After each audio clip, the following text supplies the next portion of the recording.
अस्सलाम वालेकुम। मैं हूं खालिद भट्टी माइंड गेज के स्पेशल प्रोग्राम के साथ। आज हम बात करेंगे पाकिस्तान में जो सुप्रीम कोर्ट में चीफ जस्टिस उमर अतिया बंदयाल रुखसत हुए और उनकी जगह काजी फायद ईसा ने बतौर चीफ जस्टिस जिम्मेदारियां संभाली। उमर अतिया बंदयाल साहब अपनी किस किस्म की लेगेसी छोड़ के गए हैं और जो तारीख है वो काजी फायद ईसा साहब को बतौर चीफ जस्टिस किस तरह से याद रखेगी, किन अल्फाज में याद रखेगी, इसके ऊपर आज हम बात करेंगे इस प्रोग्राम में। मेरे साथ आज मौजूद हैं पाकिस्तान के सीनियर कानूनदान, आइनी और कानूनी अमूर के माहिर और इंसानी हकूक़ के मुहाफ़िज़ और अवाम के हकूक़ के हवाले से एक तवील उनकी जदोजहद है। मेरे साथ मौजूद हैं सैयद तैयब जाफरी साहब। सर, बहुत शुक्रिया आपका, आपने हमें ज्वाइन किया आज के प्रोग्राम में। जी, माय प्लेजर सर। सर, मैं यहीं से स्टार्ट लूँगा कि पहले तो हम बात करते हैं कि आप किस तरह से देखते हैं जो लेगेसी है साबिक चीफ जस्टिस उमर अतिया बंदयाल साहब की। क्या ये जो कंटिन्यूटी है जो हम इफ्तिखार चौधरी साहब से देखते हैं और फिर इसके बाद जस्टिस गुलजार और फिर आसफ सईद खोसा, जस्टिस गुलजार और फिर उमर अतिया बंदयाल साहब, या आप उनको थोड़ा सा डिफरेंट देखते आपने ड्रॉप कर दिया सुप्रीम कोर्ट को जो है वो मैनेज किया?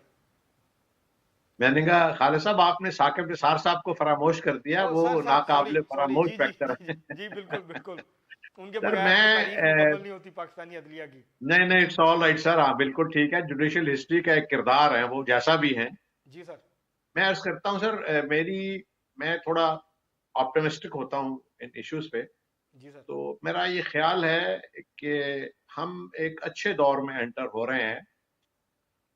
काजी साहब का आना और काजी साहब के जो जेस्चर्स ये पहले 2-3 रोज में नजर आए हैं, मुझे तो यही लगता है कि ये एक खुशाइंद बात है और एक ठंडी हवा का झोंका भी है। सही। मैं इसमें उनके उस रिमार्क को बड़ी अहमियत देता हूं जिसमें उन्होंने फुल बेंच की प्रोसीडिंग्स के दौरान ये कहा कि हम बहुत गलती कर चुके हैं, हम बहुत जी सर गलतियां हैं और गलतियों की गुंजाइश नहीं है। जी। मिसाल के तौर पे भुट्टो के, मिसाल के तौर पे रैकोडिक केस, और सबसे इम्पोर्टेंट बात यह है कि उन्होंने ये फरमाया कि हमने मार्शल लॉज की वैलिडेशन भी की इसी कोर्ट में बैठ के। जी सर। और मार्शल लॉ की वैलिडेशन के बारे में उन्होंने फिर सब्सिक्वेंटली ये भी कहा कि मैं आइन और कानून का पाबंद हूं। मैं मार्शल लॉ के दौर में जिन कवानीन की तशरीह की गई और जिस तरह आइन को रीराइट किया गया, मैं उन अहकामात का पाबंद नहीं। जी सर बिल्कुल। ये एक बड़ा खुश आइंद और उम्मीद अफजा पैगाम था। जी सर। जिसे मैं आपको पहले कह चुका हूं कि जिस तरह ठंडी हवा का झोंका होता है। दूसरी बात इसमें बड़ी इंपॉर्टेंट है कि he has given a message to the people of Pakistan that Supreme Court is not divided into the groups or parts. हम मुत्तहिद हैं। उनका जो ये जेस्चर था कि पहले दिन सारे जजेस को विदाउट प्रोटोकॉल साथ लेके अलग उठाने के लिए गए हैं, ये बहुत ऑप्टिमिस्टिक लोगों के लिए एक अच्छा मैसेज था, उम्मीद अफजा मैसेज था। मैं तो इसे बहुत खुशाइंद बात समझता हूं और इससे एक तासुर ये उभरा कि सुप्रीम कोर्ट में कोई बंदी नहीं है, जैसा कि जनाब बंदयाल के दौर में ये तासुर बहुत मजबूत हो गया था कि ना सिर्फ गिरोहबंदी है, ग्रुपिंग है सुप्रीम कोर्ट में, बल्कि सुप्रीम कोर्ट में शदीद कशीदगी भी आपस में जज साहिबान के रिलेशंस में टॉकिंग टर्म्स में नहीं है, या कॉमन रूम में टी टाइम पे अपनी मौजूदगी नहीं साबित करना चाहते। तो इस किस्म के इश्यूज को निगेट कर किया है। तो ये सुप्रीम कोर्ट जब मुत्तहिद होगा तो सुप्रीम कोर्ट के ऑर्डर्स जो होंगे वो इस तरह वायलेट नहीं किए जा सकेंगे जिस तरह माजी में पिछले 1-2 साल में किए गए। मुत्तहिद सुप्रीम कोर्ट के हुक्म की, वैसे तो कोर्ट के हर हुक्म की तामील लाजम है। कॉन्स्टिट्यूशन ऑफ पाकिस्तान कहता है कि every order of the august Supreme Court is binding upon all the institutions of the country. जी बिल्कुल। बट इसमें हालात जरा मुख्तलिफ थे, तो मेरा ख्याल है कि एक मुत्तहिद सुप्रीम कोर्ट ज्यादा मजबूत सुप्रीम कोर्ट होगी और हम इंशाअल्लाह आईनी और कानूनी बरतरी के एक नए दौर में दाखिल हो रहे हैं। आइन की सुप्रीमेसी जो है वो हर वकील का ख्वाब होती है और मेरा ख्याल है کہ شاید supremacy of the constitution and rule of law کے ایک نئے دور کا آغاز ہونے جا رہا ہے. اچھا سر، ایک اور بات اگر سوری اجازت آپ دے کی تو بات کر دوں. کاٹ رہا ہوں. یہ جو سر بندیال صاحب جو لیگیسی چھوڑ گئے اور جس قسم کی تقسیم چھوڑ گئے اور جس قسم کے فیصلے ان کے دور میں ہوئے اور جاتے جاتے جو ہے وہ انہوں نے جو نیب امینڈمنٹس تھیں ان کو بھی اڑا دیا، ایک دو کو چھوڑ کے باقی ساری جو امینڈمنٹس تھی ان کو انہوں نے کالعدم قرار دے دیا، اور اسی طرح کے اور جو دیگر متنازع فیصلے تھے. تو یہ جو بندیال صاحب کی لیگیسی ہے، آپ سمجھتے ہیں کہ یہ ختم ہوگی؟ اور پھر جیسے آپ نے کہا کہ آپ کو بہت امید ہے، آپ بہت پر امید ہیں کہ یہ جو نئی سپریم کورٹ ہے یہ مرج کرے گی، متحد سپریم کورٹ مرج کرے گی، تو کیا سر یہ عوام کو بھی اس کا کوئی فائدہ ملے گا یا صرف مخصوص لوگوں کو ہی اس کا فائدہ ہوگا؟ کیونکہ اب تک تو یہی نظر آتا ہے، تاثر اب گہرا ہو گیا ہے کہ سپریم کورٹ یا عدالتیں جو ہیں وہ عام لوگوں کے کیسز کو اور طرح دیتی ہیں اور جو خاص کے کیسز ہیں ان کو کسی اور طرح سے لیتی ہیں. تو آپ اس کے حوالے سے بھی سر پر امید ہیں؟ جی میں آپ کے میں آپ کے اس تاثر سے ایگری کرتا ہوں کہ یہ ایک تاثر پھیل گیا ہے، اور اس کی ریزن یہ تھی کہ اس طرح ہوتا رہا جس طرح میں نے پچھلی دفعہ آپ کے ایک پروگرام میں کہا تھا کہ ایک پاکستان نہیں دو پاکستان. جی سر. ان دنوں میں یہ ہوتا تھا کہ ایک غریب آدمی کی پٹیشن، میں اپنی بات بھی آپ کو بتا دیتا ہوں کہ میری کچھ ایسی پٹیشن سپریم کورٹ میں ایک سال سے پڑی ہوئی ہیں یا 6 مہینے سے پڑی ہوئی جن میں ارجنسی ہے، اسٹے اپلیکیشن ہی ہیں، تو وہ نہیں لگ سکی، جبکہ یہاں ایک دن میں فائل ہو کے اگلے دن لگتی رہی. یہ تاثر اس سے مضبوط ہوا. اب یہ جو ہے نا وی آئی پی کلچر اس کو ختم ہونا ہوگا اور ہو بھی جائے گا، مجھے امید ہے.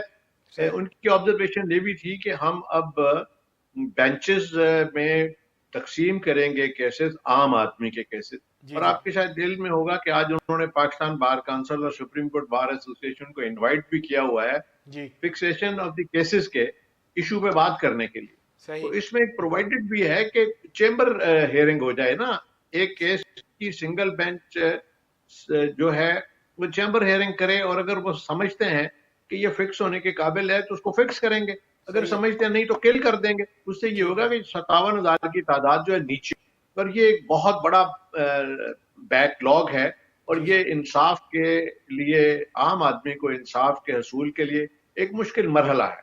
جس آدمی کا کیس 4 یا 5-6 سال بعد لگتا ہے تو اس کی شاید اس کی ضرورت باقی نہیں رہتی، فوٹائل ایکسرسائز ہو جاتی ہے. سر طیب صاحب، ایک کیس کا 2 دن پہلے فیصلہ ہوا ہے، وہ 1996 میں دائر ہوا تھا، 27 سال کے بعد سپریم کورٹ نے اس کا فیصلہ کیا ہے. جی بالکل ہوتا رہا ہے. آپ نے یہ دیکھا کہ کھوسا صاحب کے دور میں اور ثاقب نثار صاحب کے دور میں 25 سال کے بعد لوگوں کو بے گناہ ڈکلیئر کر کے پھانسی کی نکالا، اور کچھ لوگوں کے بھی تھے جب وہ ڈیسائیڈ ہوئے وہ وفات پا چکے. جی وہ دنیا میں نہیں تھے. بالکل تو صحیح. یہ آپ کو یہ پتا ہے کہ میکسیمم کے جو ہے delayed is justice denied and justice hurried is justice buried. بہت جلدی کا انصاف دفن کرنے کے برابر ہے، اور اتنا ڈیلے کریں گے تو وہ انصاف نہ دینے کے برابر ہے. میرا ذاتی خیال یہ ہے کہ حالات بدل رہے ہیں، ایک خوشگوار دور کا آغاز ہونے جا رہا ہے، اور hopefully we are entering into new era انشاءاللہ. اچھا سر، آپ سمجھتے ہیں کہ کیا ججز کی تعداد نہیں بڑھائی جانی چاہیے؟ یہ سپریم کورٹ کے 17 جج ہیں 1973 کے آئین میں، اس وقت ان کی تعداد مقرر ہوئی تھی جبکہ پاکستان کی آبادی جو ہے وہ کوئی 10-11 کروڑ تھی، اب پاکستان کی آبادی 24 کروڑ ہو گئی ہے. تو اس کے حساب سے جو لوڈ ہے، ورک لوڈ ہے، وہ بڑھتا جا رہا ہے سپریم کورٹ کے اوپر، اسی طرح ہائی کورٹس کے اوپر، لوور کورٹس کے اوپر بھی ہے، لیکن سپریم کورٹ میں تو مسلسل بڑھ رہا ہے. اس کے باوجود کہ جو بھی لوئر کورٹ میں بڑھے گا نا، وہ یہ دعویٰ کرتا ہے کہ میں جو ہے یہ جو کیسز ہیں ان کا التوا ختم کروں گا، یہ جو بہت زیادہ کیسز جو بیک لاگ ہے اس کو بھی ختم کروں گا. لیکن جب وہ جاتے ہیں، چیف جسٹس رخصت ہوتے ہیں، تو پہلے سے زیادہ کیس جو ہیں وہ بیک لاگ میں پڑے ہوتے ہیں. تو آپ سمجھتے ہیں کہ کچھ اقدامات، عملی اقدامات اٹھانے کی ضرورت ہے تاکہ عام آدمی کو جلدی اور فوری انصاف جو ہے وہ مل سکے؟ جی میں بالکل ایگری کرتا ہوں. ججز کی تعداد بڑھانے کے بھی آپ سے ایگری کرتا ہوں، کیونکہ اس وقت اتنی لٹیگیشن نیچے بھی نہیں تھی. جب لٹیگیشن نیچے ہوگی، بیک لاگ نیچے بڑھے گا، تو اوپر سرٹنلی اس کا ایفیکٹ جائے گا. تو یہ ایک بات درست ہے، ججز کی تعداد میں کوئی مذائقہ نہیں ہے، کیونکہ یہ ہیومن کیپیسٹی سے زیادہ ہے. میں آپ دیکھتا ہوں سول ججز کے پاس 200 کیسز کی لسٹ لگی ہوتی ہے، जी सर। सेशन जजेस के पास 70 केसेस की। हाई कोर्ट में हम 200 की कॉज लिस्ट देखते हैं तो हम हैरान होते हैं कि जब हम हाई कोर्ट में आए थे 80s में, जी सर। तो यहाँ लिस्ट कितनी होती थी, 15-20 केसेस की, और सारे जो हैं वो फैसला नहीं होते थे, तो कम से कम एक एक्चुअल डेट के साथ 2-4 एडजर्न होते थे जी और जी। अगले हफ्ते में उससे अगले हफ्ते में डिसाइड हो जाते जी थे। सर। अब ये बैकलॉग वहां भी इफेक्ट कर रहा है और सुप्रीम कोर्ट में केसेस की तादाद इतनी ज्यादा हो गई है कि इसको आपको एमरजेंसी जी एमरजेंसी एक तरह से आपको इम्पोज करनी पड़ेगी और फिर ये डिस्पोज ऑफ हो सकेंगे और ये बैकलॉग कम हो सकेगा और लोगों को इंसाफ मिल सकेगा, जो इंसाफ इंसान का और मुसलमान, आप सॉरी, पाकिस्तानी हर शहरी का बुनियादी हक है, आईनी हक है जी सर। कि उसका उसका जो राइट है उसको तो आप डिक्लाइन ही ना कर सकते, और specially in the august court of the जी कंट्री, जी सर। सुप्रीम कोर्ट में तो उसको बिल्कुल डिक्लाइन नहीं होना चाहिए, किसी भी constitutional right of the citizen of Pakistan. अच्छा मैं सर, आपसे एग्री करता हूँ। ये जो मखसूस किस्म के बेंचेस बनाने का तासुर कायम हुआ था, बल्कि तासुर क्या था, अमली तौर पे उसका हर दफ़ा जो है जब भी कोई कॉन्स्टिट्यूशनल या पॉलिटिकल अहम ये नौयत का बनते केस रहे। आया तो बंदियाल साहब ने जो है वो मखसूस किस्म के बेंचेस बनाए, मखसूस किस्म के जजेस बैठते थे। तो मतलब ये लोगों ने पहले से प्रिडिक्ट करना शुरू कर दिया था कि ये बेंच बना है, ये केस है, इसका इस किस्म का फैसला आएगा, और वैसे ही उसी किस्म के फैसले आते थे। तो कम से कम आप उम्मीद की जानी चाहिए कि काजी फायद ईसा साहब के चीफ जस्टिस बनने के बाद ये जो इस किस्म के बेंचों की तश्कील और ये जो बेंच बनते थे मखसूस, ये कम से कम अब नहीं बनेंगे, और काजी फायद ईसा कम से कम उमर अतियाब बंदियाल साहब की इस लेगेसी को कैरी नहीं करेंगे कि मखसूस जजेस के साथ बैठ के जो है वो केसों के फैसले करें। जी सर्टनली कैरी नहीं करेंगे। और आप देखेंगे कि उन्होंने ये जब practice and procedure bill pay stay खत्म किया है, हुक्म इम्तनाई खारिज किया है, तो उसके फौरन बाद उन्होंने कहा कि मैं अभी अपने दोनों सीनियर मोस्ट जजेस के साथ, साथियों के साथ बैठ के जी सर। बेंचेस के बारे में मुशावरत भी करूंगा और फिक्सेशन ऑफ केसेस की मुशावरत भी करूंगा, जी और उसमें इजाजुल हसन साहब भी तशरीफ फरमा होंगे। तो जी इसका जी मतलब ये हुआ कि उन्होंने ग्रुपिंग के उस तस्वर को निगेट कर दिया है और उन्होंने ये पैगाम दिया है अमली तौर पे भी जी कि हमारी कोई ग्रुपिंग नहीं है, कोई ग्रुप बंदी नहीं है। मेरा ख्याल है कि ये जो मखसूस बेंचेस या ब्लू आइट जजेस के बेंचेस थे, उनका तस्वर अब खत्म हो जाएगा। और वो आपने देखे होंगे ये जो बेंच 5 बनाए हैं चीफ साहब ने जी जी मंडे से, जी सर। इस मंडे से, उसमें उन्होंने बिल्कुल एक मखलूत किस्म का ट्रेंड दिया है जजेस का। जी बिल्कुल। कोई एक मखसूस ग्रुप या ग्रोह बंदी का तासुर खत्म करने की कोशिश की है, और आई थिंक कि ये लेगेसी जो छोड़ के गए थे बंदियाल साहब, वो खत्म हो जाएगी। अफसोसनाक बात है, बंदियाल साहब भी हमारे लिए काबिल एहतराम हैं, लेकिन उन्होंने कोई अच्छी रिवायात नहीं छोड़ी जाके, अच्छा उनके सर, ये नकूशे कहा जाता कदम है पे वैसे चलने उनके वाले बारे में जज तासुर साहबान ये था तकलीफ में रहे। कि वो ज़ाती तौर पे बहुत अच्छे, बड़े नफीस इंसान हैं, वो वकला को बहुत रिस्पेक्ट से पेश आते थे, उनको बड़ी हेयरिंग देते थे, सुनते थे बड़े तहम्मुल के साथ, बर्दाश्त के साथ, सब्र के साथ। लेकिन एक तरफ उनका ये पहलू था, और मेरी जिससे भी बात हुई है, जो कोर्ट रिपोर्टर्स हैं सीनियर, वो ये कहते थे कि अपनी ज़ाती शख्सियत के एतबार से वो बहुत नफीस और बहुत अच्छे इंसान थे, लेकिन जो इस किस्म की लेगेसी उन्होंने छोड़ी है वो कोई उतनी मुस्बत या उतनी जो है वो उम्मीद अफजा नहीं रही है। तो ये कंट्राडिक्शन जो नजर आती है बंदियाल साहब के हवाले से। नहीं थी, उनकी उनकी शख्सियत में ये तजाद था। मैं भी बजाते खुद उनसे मिलता रहा हूँ, बासित इंसान, जी बड़े पोलाइट, बड़े सोबर, बड़े खुश अखलाक और बड़े अच्छे इंसान है। लेकिन देखें, जज का एक एक शख्सियत के साथ, अपनी आदात व अतवार के साथ जो बाहमी मिलाप है, वो अल्लाह की देन है। हो जी। सकता है एक बहुत अच्छा इंसान बहुत अच्छे फैसले ना कर सके, सही। और एक बज़ाहिर बहुत अच्छा इंसान ना हो और बहुत अच्छे फैसले कर सके।